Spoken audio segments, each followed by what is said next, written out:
Hola chicos, vamos a hacer el resumen de esta semana, que es la semana del 27 de septiembre al 1 de octubre. Esta semana vamos a ver mucha materia, vimos bastante esta semana y vamos a empezar con español. En español vamos a repasar la intención del autor, sujeto, verbo y predicado. Este repaso es porque ya casi se acercan los instrumentos de evaluación. Entonces retomamos un poquito lo que hemos visto semanas atrás para repasar. Vamos a recordar primero qué es un verbo. Un verbo es una clase de palabra que indica la acción del sujeto. Estudiar, pintar, hablar, jugar. Los verbos son acciones que realizamos durante la vida diaria y durante las acciones cotidianas.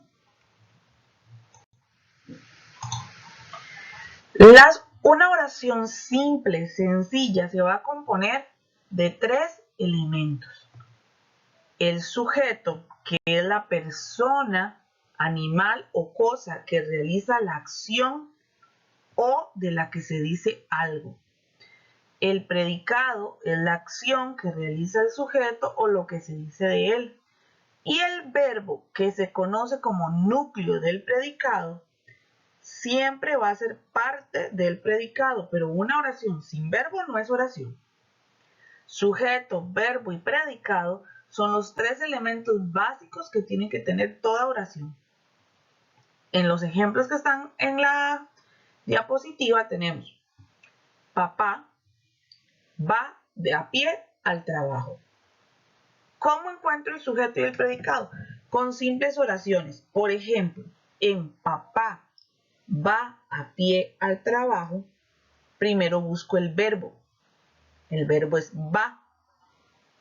Y ahora hago una pregunta. ¿Quién va? La respuesta, papá. Entonces, papá es el sujeto. ¿Va a dónde? A pie al trabajo.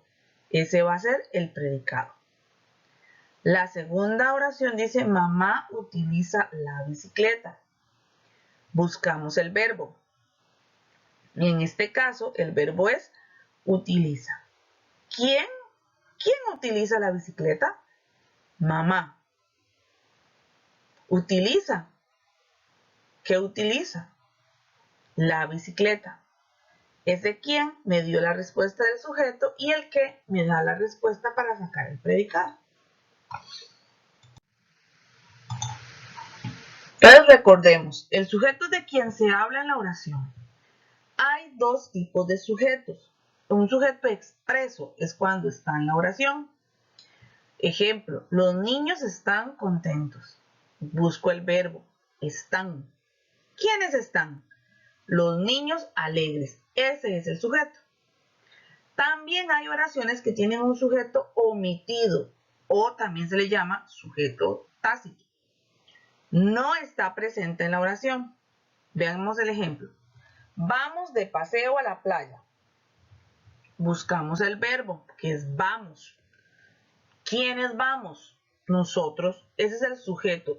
No está en la oración, pero se puede sacar o buscar al mencionar o hacerle la pregunta al verbo. Y el predicado es lo que se dice del sujeto. En el primer ejemplo, Juan observa la llegada de la noche. Busco el verbo, observa. ¿Qué observa? La llegada de la noche. Ellos cantan una serenata nocturna. ¿Cantan qué? Una serenata nocturna. Recuerden que el predicado se busca con la pregunta ¿qué? Vamos a realizar el siguiente ejercicio para buscar el sujeto. Los niños juegan con la pelota. Juegan es el verbo, ya está marcado en rojo. ¿Quiénes juegan? Niños, los niños o la pelota. Los niños. Sofía y Brendan compran regalos. El verbo es compran. ¿Quiénes compran? ¿Será compran Sofía o Sofía y Brenda? ¿Quiénes compran? Sofía y Brenda. Mis amigos fueron al estadio. El verbo es fueron. ¿Quiénes fueron? Amigos, mis amigos o fueron. Mis amigos. Cuando el sujeto es de uno o dos nombres o una o dos palabras, o pueden ser más de dos palabras, tengo que encerrar todo lo que yo responda al hacer la pregunta del quién. Ok, vamos a ver estos ejemplos. Marco el sujeto de la oración. Los guardias perseguirán al ladrón. Sujeto, los guardias. Cae en otoño las hojas de los árboles. Las hojas de los árboles es el sujeto. El agua del río estaba fría y cristalina. El agua del río. Las personas del público estallaron en aplausos. Las personas del público. Salieron muy contentos los niños. Los niños. ¿Por qué esos sujetos? Bueno, en la primera oración, el verbo es perseguirán.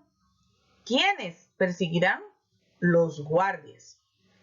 En la segunda oración, el verbo es caen. Entonces hago la pregunta, ¿quiénes caen? Las hojas de los árboles. En la oración que sigue, el agua del río estaba fría y cristalina. El verbo es estaba. ¿Quién estaba? El agua del río. Las personas del público estallaron en aplausos.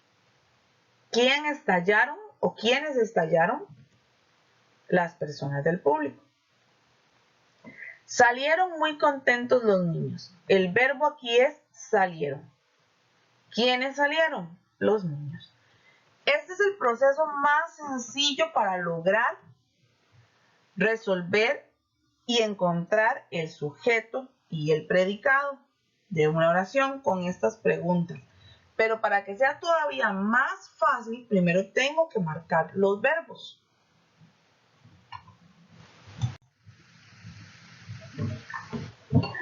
Vamos a marcar el predicado de las oraciones. Los cuentos maravillosos abundan en librerías. Aquí el verbo es abundan. ¿Qué abundan? ¿Dónde abundan? Abundan en librerías. Recuerden que tengo que encerrar el verbo dentro del predicado, porque el verbo es parte del predicado. Ayer se rompieron mis zapatillas. Aquí el verbo es rompieron. ¿Cuándo se rompieron? ¿Qué se rompieron? En este caso sería ¿cuándo se rompieron? Ayer se rompieron. Ese va a ser el predicado. La señorita explicó las instrucciones. El verbo es explicó. ¿Qué explicó? Las instrucciones. Prepara tortas fritas los días de lluvia. Aquí ustedes ven que yo puse mamá ahí arribita en rojo, porque aquí es un sujeto que no está. El verbo es prepara. ¿Quién prepara? Yo puse mamá, podría ser Emma, ella, Ana, Luis, pero no está. Yo lo intuyo o lo entiendo, pero no lo puedo ver. Entonces, ¿qué prepara? Prepara tortas fritas los días de lluvia. Vean qué curiosa que es esta oración, porque en esta oración, toda la oración es un predicado, completita. El sujeto no está. Toda la oración es un predicado. Matilde enseñó su receta. Verbo es enseñó. ¿Qué enseñó?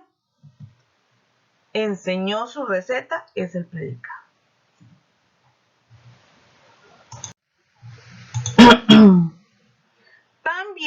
español estuvimos hablando sobre la intención del autor.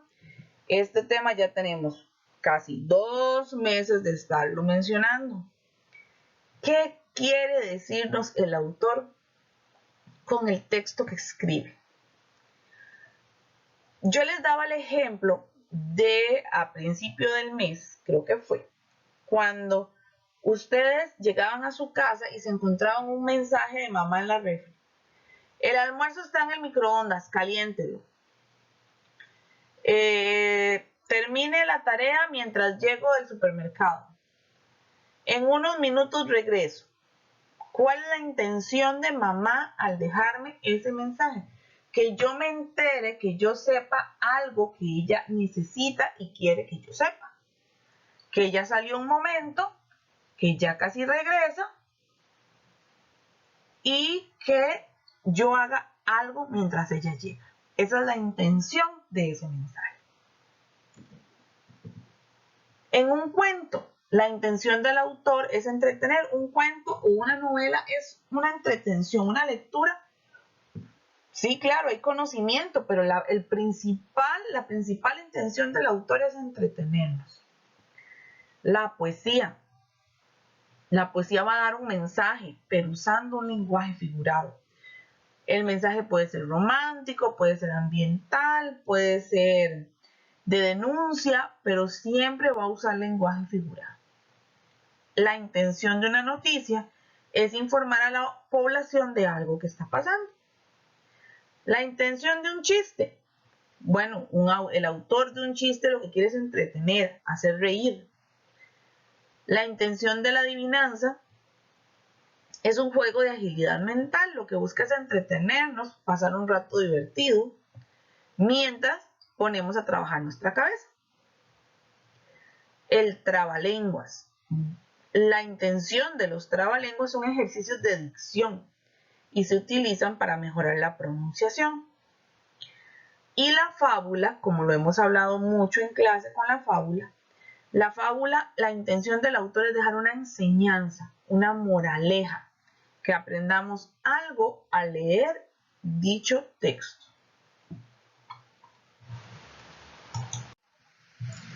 En matemáticas, esta semana trabajamos la comparación de fracciones y lo vimos de una forma muy sencilla.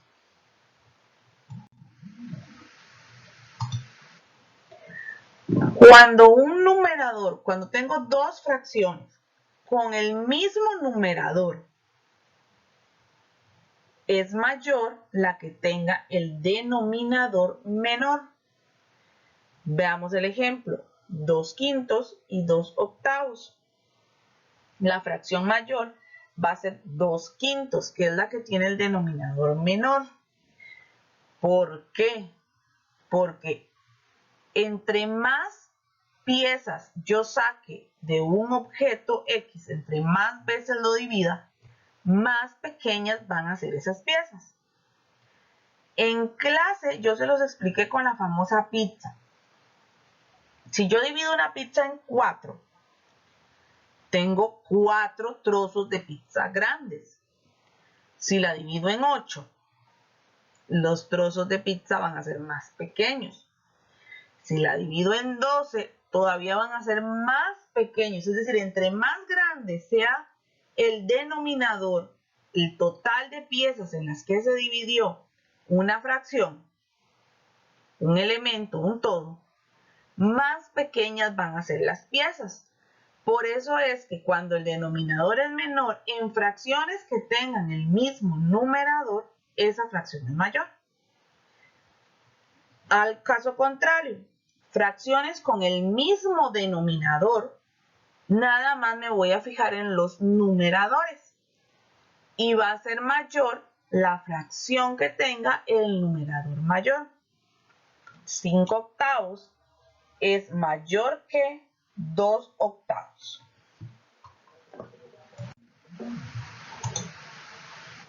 Ok, aquí tenemos todas estas son las del denominador. ¿Ok? Denominador iguales, me voy a fijar en los numeradores. 4 sextos, 2 sextos es mayor el 4, por lo que 4 sextos es mayor. Nos acordamos que los símbolos de mayor y menor que se abren hacia el número o la fracción mayor. Siempre esa boquita de pescado de cocodrilo se va a abrir hacia el más grande.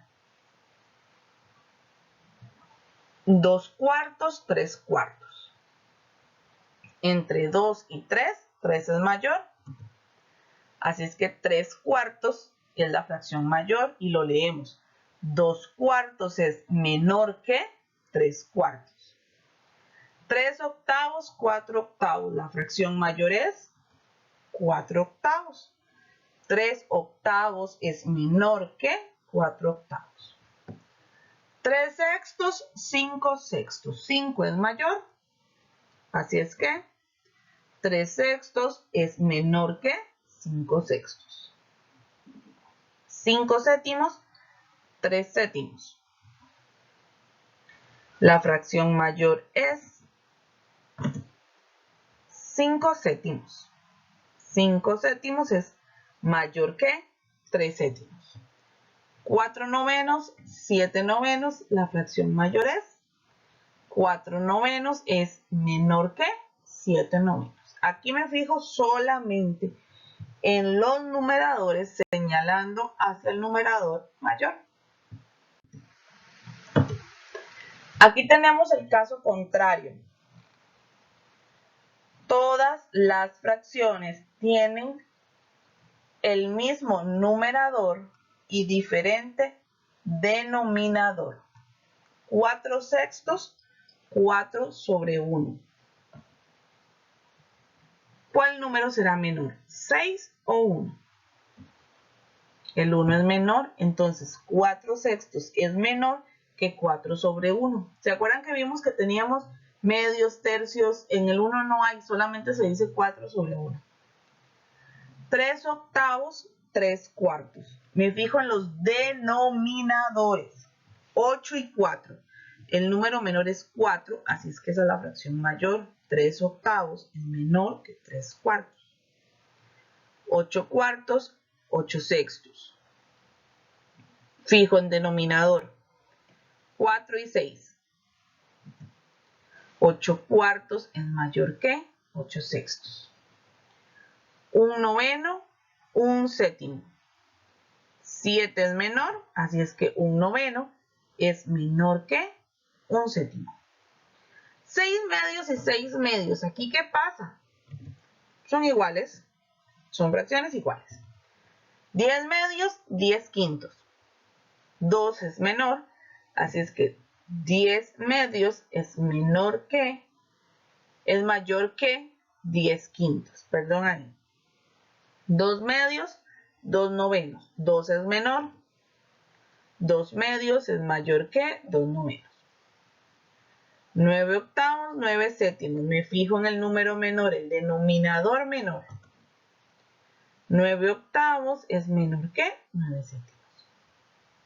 5 tercios y 5 quintos. Me fijo en el denominador menor, que es 3.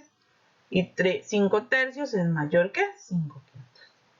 No es difícil, solo tengo que aprenderme la regla. Recuerden que también está la otra forma, que es la multiplicación cruzada. Esa tardaría un poquito más. Esta forma de hacer las cosas es solamente observación. No hay nada diferente ahí.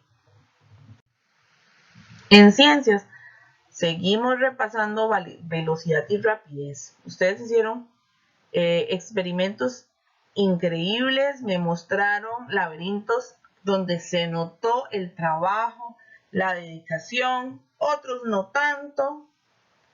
Otros fueron así, medio hechos a chambonitas, en carreras, como para cumplir. Pero muchos se vieron de verdad que se esforzaron por hacerlo. Y porque les quedara bonito, muchos explicaron los intentos de la rapidez. Y también repasamos esta semana la fórmula. Pero hay algo que quiero que nos quede más claro todavía. Vamos a repasar. Movimiento es el cambio de un cuerpo con respecto a otro que está fijo. Y el movimiento tiene dos características, que son la trayectoria, que es el camino que sigue un cuerpo desde que comienza a moverse hasta que se detiene. Esa trayectoria es ese camino que hizo ese carro. La flecha hizo la trayectoria. Y después está el desplazamiento, que es la distancia entre la posición final y la posición inicial y final del cuerpo, que se marca en una línea recta. Es decir, puede ser que ese carro que tenemos en el ejemplo se haya movido a otro lugar dando un montón de curvas, y un montón de curvas, y un montón de curvas, y un montón de curvas. Esa es la trayectoria, ese camino que siguió el cuerpo. Pero el desplazamiento se mide en línea recta. Eso es lo fácil, que es la distancia que hay entre el cuerpo inicial y el cuerpo final. La trayectoria puede ser requete curva, llena de colochos y vueltas y enredos, pero el desplazamiento hace solamente la medida de esa distancia en línea recta. Y seguimos repasando, aplicando la fórmula de la rapidez a un problema. Veamos este problema. Julio corrió 26 kilómetros en 2 horas. ¿Cuál fue la rapidez de Julio? Ahí tengo la fórmula. Rapidez es igual a distancia dividido entre tiempo. Paso 1. Paso los números del problema a la fórmula.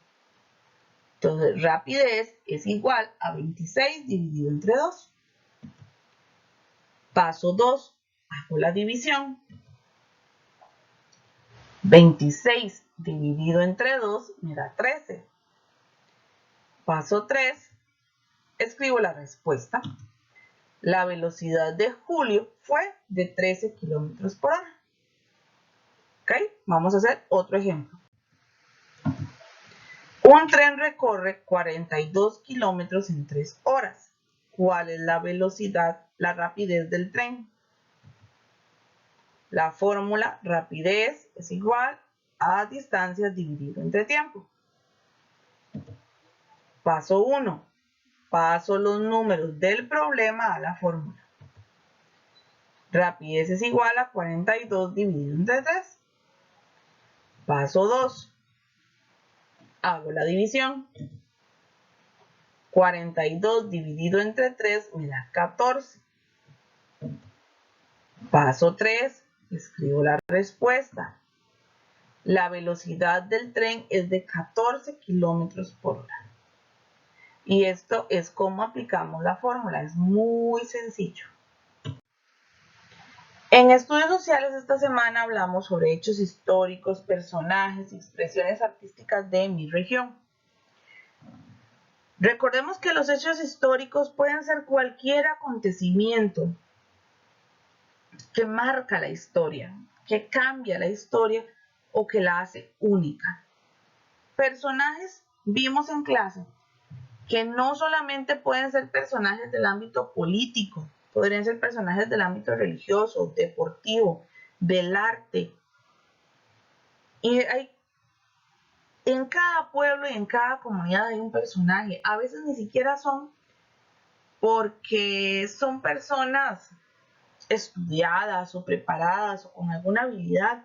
Simplemente tal vez en una comunidad hay una persona que le encanta ayudar a todo el mundo. Otra que le encanta decir chistes y contar bromas y que es una persona diferente. Esas personas también son personajes de la comunidad. En muchas comunidades hay un señor que se sabe todas las historias del pueblo, cuándo se fundó la escuela, cuándo hicieron un camino, cuáles familias vivieron de primero en esa comunidad. Esa persona también es un personaje porque forma parte importante de la comunidad y de lo que es la comunidad en sí.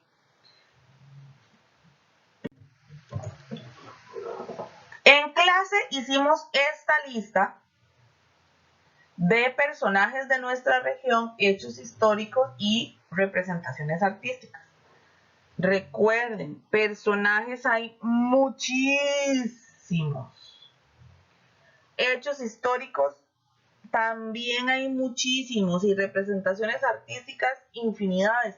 Solamente estoy dando pequeñas ideas, una pizquita de lo que podría haber. Personajes históricos de nuestra región. Juan Rafael Mora Porras, recordemos que fue el presidente que organizó la campaña nacional contra los filibusteros. Juan Santamaría, héroe nacional, peleó en la batalla de Rivas. Ernesto Lobito Fonseca, deportista, compitió en las Olimpiadas Paralímpicas este año. José Figueres Ferrer, expresidente de la República que abolió el ejército. Francisco J. Orlich, otro expresidente de la República, nacido en San Ramón, igual que José Figueres Ferrer. Alberto Manuel Brenes Mora, también nacido en San Ramón, científico, botánico, reconocido a nivel mundial. Carmen Lira, escritora, todos la van a conocer por los cuentos de mi tía Panchita. Emma Gamboa, escritora, maestra. Con los libros de Emma Gamboa aprendió a escribir la mayoría de los adultos de este país, con su famoso libro Paco y Lola. Edín Solís, músico del grupo Editus, zarcereño, guitarrista, ganador de un Grammy, bueno, de 2 Grammys. Tocó con Rubén Blades y ha tocado con la Sinfónica y con Malpaís. Y Andrei Amador, que también es de nuestra región central, que es ciclista profesional que compite en Europa. Hechos históricos. Recuerden que aquí yo solo puse unas ideas. Ustedes me iban dando otras, pero fueron muy poquitas, porque los hechos históricos de nuestra región, solo los de San Ramón serían un montón. Imagínense si habláramos de toda la región en general. La firma de la independencia, que fue en Cartago. La aparición de la Virgen de los Ángeles, también en Cartago. La organización de toda la campaña nacional que se realizó en San José, Heredia y Alajuela. La construcción del Teatro Nacional. La construcción del Estadio Nacional. La batalla del Ochomogo. También en clase hablamos sobre la construcción de la carretera San José-San Ramón. Bueno, un montón. Y en representaciones artísticas, el que resaltamos principalmente fue el baile del swing criollo, que les explicaba en clase que el swing fue declarado patrimonio de la cultura costarricense porque solo en Costa Rica se baila swing como se baila en el Valle Central. Tenemos escritores de poesía, de cuento, de novela, de ensayos, pintores, muralistas, escultores. Es decir, la infinidad de representaciones artísticas de la región es bastante grande. Y bueno, chicos, este es el resumen de esta semana. Espero que estudiemos, repasemos, porque la próxima semana, les recuerdo, son los instrumentos de evaluación. Nos vemos, chicos. Chao.